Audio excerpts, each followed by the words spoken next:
जरा सोचिए, अगर एक दिन के लिए बिजली चली जाए तो क्या होगा?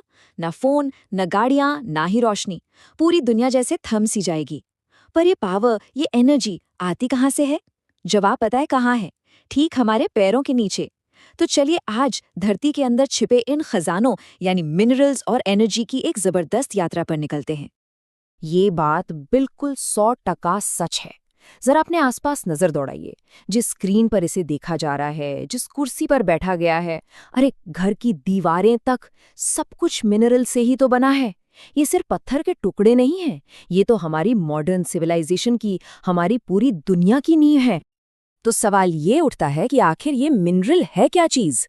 देखिए, आसान भाषा में समझें तो ये एक नेचुरली बनने वाला सॉलिड सब्सटेंस है, जिसका एक फिक्स्ड इंटरनल स्ट्रक्चर होता है। इसको ऐसे समझिए, जैसे हर इंसान का डीएनए यूनिक होता है ना, बिल्कुल वैसे ही हर मिनरल का अपना एक अलग अंदरूनी डिजाइन होता है।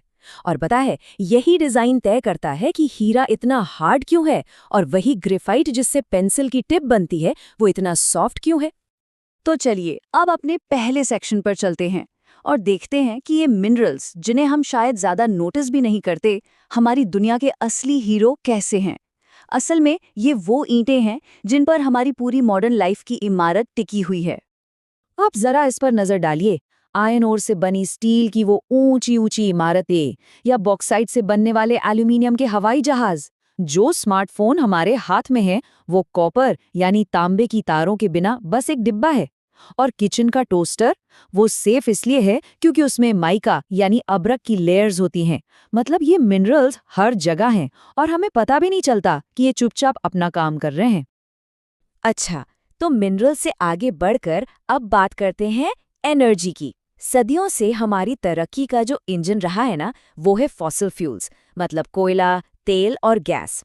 इन्हीं की वजह से इंडस्ट्रियल रेवोल्यूशन आया और हमारी दुनिया पूरी तरह से बदल गई। लेकिन इस पावर की एक कीमत भी चुकानी पड़ी। और खास तौर पे जब इंडिया की बात आती है, तो यहाँ एनर्जी का बस एक ही किंग है, कोयला।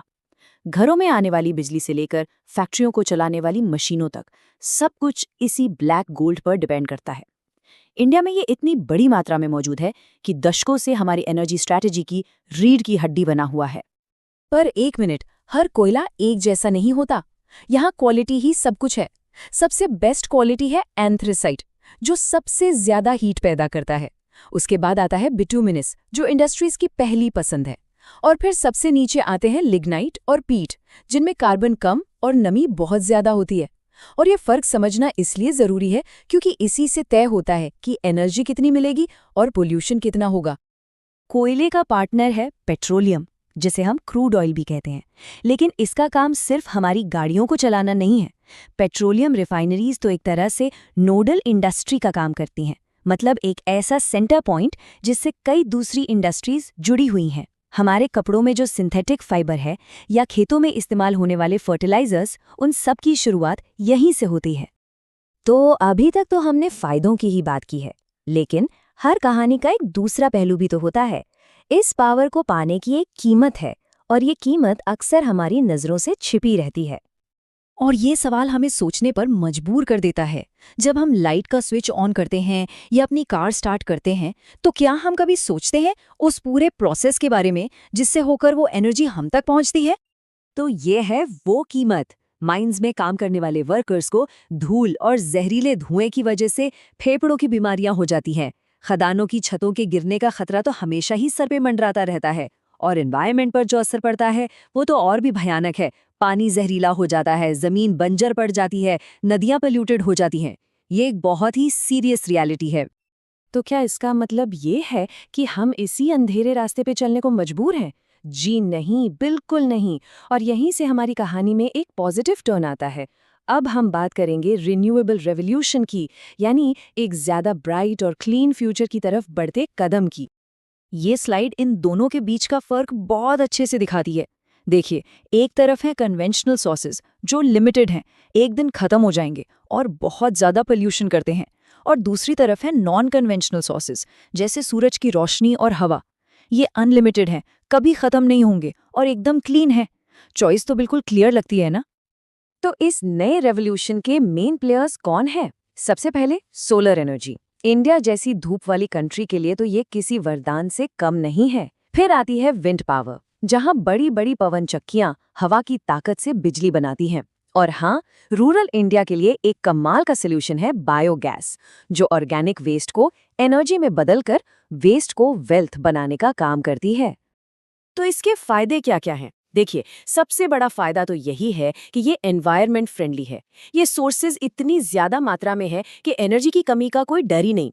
और सोचिए, जब हर देश अपनी एनर्जी खुद बना पाएगा तो तेल और गैस को लेकर जो इंटरनेशनल झगड़े होते हैं वो भी कम हो जाएंगे। और इससे हमारी अपनी एनर्जी सिक्योरिटी भी तो मजबूत होती है।